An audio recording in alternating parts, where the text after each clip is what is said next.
Birinci günün duası. Allahım, bugün mənim orucumu həqiqi oruç tutanların orucundan və durub sənə ibadət etməyimi ibadət edənlərin ibadətindən hesab et. Məni bu ayda qafillərin yuxusundan oyat. Bu ayda günahımı bağışla, ey aləmdəkilərin məbudu. Məni bu ayda əff et, ey günahkarları əff edən. Bismillahirrahmanirrahim.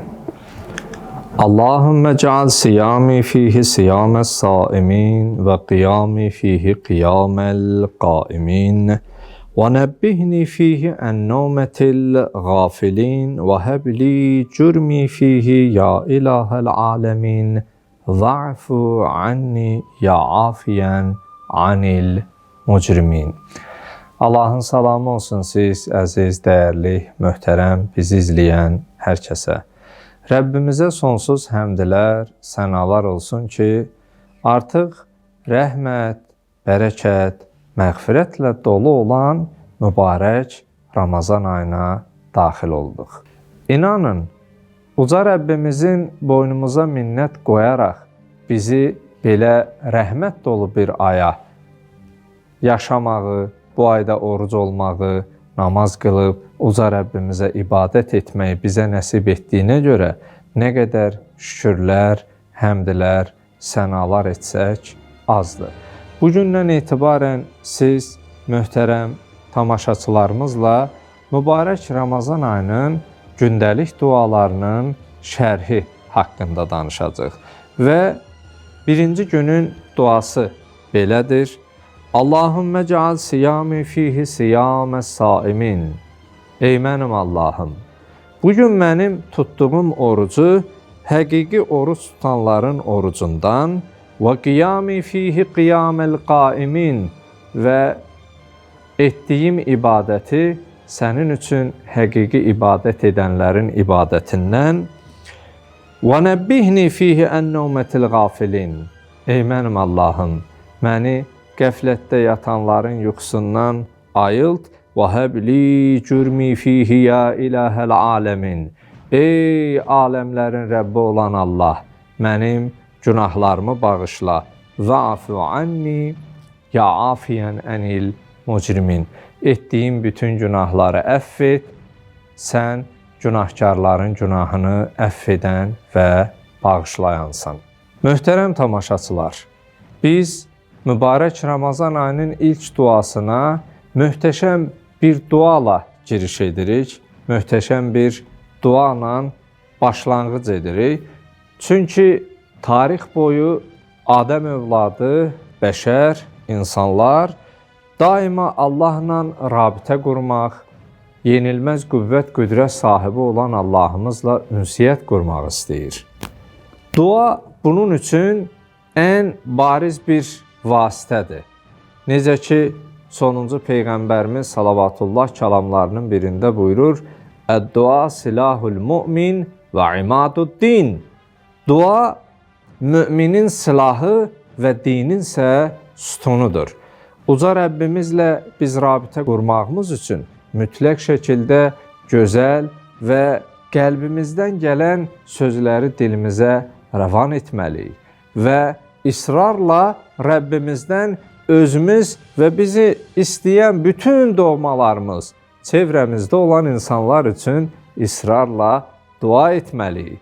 Quran-ı Kərimdə Əl-Bəqərə surəsində uca Rəbbimiz buyurur: "Və izə səələkə ibadi anni." Əgər bəndəm bir şey haqqında məndən istəyə, dua edə, mən onun çağırışına cavab verərəm deyə. Və o Allah ki bizim şah damarımızdan bizə yaxındırsa, niyə Rəbbimizə dua etməyək? Niyə özümüzü bağışlatmayaq? Və məhz belə bir möhtəşəm günün duası ilə başlanğıc edirik. Allahım, mənim bugün tutduğum orucu həqiqi oruc tutanların orucundan, sənin üçün qalxaraq ibadət etdiyim ibadətimisə sənə həqiqi ibadət edənlərin ibadətindən qərar ver deyə duanla başlayırıq. Buradan məlum olur ki və bu qənaətə gəlirik ki, Hər oruc tutanın orucu, hər namaz qılanın da namazı uca Rəbbimizin dərgahında qəbul deyil. Təbii ki, əməllər qəbul edən Allahdır. Buradan ruh düşkünlüyü yaranmasın. Amma çalışağın ki, həqiqi oruc tutanların cərgəsinə, həqiqi ibadət edənlərin sırasına özümüzü qata bilək. Çünki bəzi insanlar oruc olaraq, oruc ibadətini yerinə yetirərək, amma gözün haqqını əda etmir, qulağın haqqını əda etmir, ağzın haqqını əda etmir. Yəni, bəziləri yalnız aclıq və susuzluqdan başqa bir şey etmir.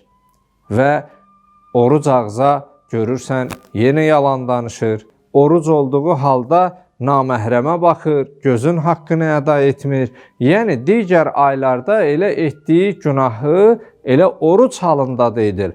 Və sonda, günün sonunda ac və susuz qalmaq qalır. Ona görə günün duasında buyurur ki, Allahümmə cəal siyami fihi siyaməs saimin. Ey mənim Allahım, bugün mənim tutduğum orucu sənin üçün həqiqi oruc tutanların orucundan qəbul et deyə. Çünki, möhtərəm tamaşaçılar, bu lənətlənmiş və uca Rəbbimizin dərgahından qovulmuş iblis bizim etdiyimiz bütün əməlləri bizdən almağa çalışır. Və o uca Rəbbimizin dərgahından qovulduqda belə bir əhd bağlamış ki, Qalə فَبِعِزَّتِكَ لَأُغْوِيَنَّهُمْ أَجْمَعِنْ إِلَّا عِبَادَكَ مِنْهُمُ الْمُخْلَسِينَ. Bəndələr arasında insanları azdırmağa çalışır. Deməli, iblis uca Rəbbimizin izzət və cəlalına, qüdrətinə and içir. Deyir, فَبِعِزَّتِكَ and olsun sənin izzət və qüdrətinə ki, Adəm övladının hamısını haqq yoldan sapındıracam, İllə ibadəkəl muxləsin. Yalnız sənə xalis niyyətlə olan insanlardan başqa. Deməli, biz orucumuzda ixlaslı olmalıyıq, ibadətimizdə ixlaslı olmalıyıq ki, o iblis uca Rəbbimizin izzət və qüdrətinə andını öz andında sadiq qalaraq bizim tutduğumuz orucu, qıldığımız namazları əlimizdən almasın. Və bunun üçün biz əzm göstərməliyik, mücadilə etməliyik və duanın ardında buyur, وَنَبِّهْنِي فِيهِ أَنَّوْمَةِ الْغَافِلِينَ. Allahım, məni qəflətdə olanların yuxusundan ayılt. Bəzən insan görər, amma görməməzlikdən gələr. Bəzən eşidər, amma eşitməməzlikdən gələr. Qəflət yuxusundan insan ayılmalıdır. Yaşadığımız mühitdə, cəmiyyətdə bəzi hadisələr baş verir ki, bizim qəflətdən oyanmağımıza səbəb olur. Ya hər hansı bir ölüm hadisəsi, ya qəzası, avtoqəzalar, bir insan sanki mən yatmışdım, yuxudan oyandım deyə.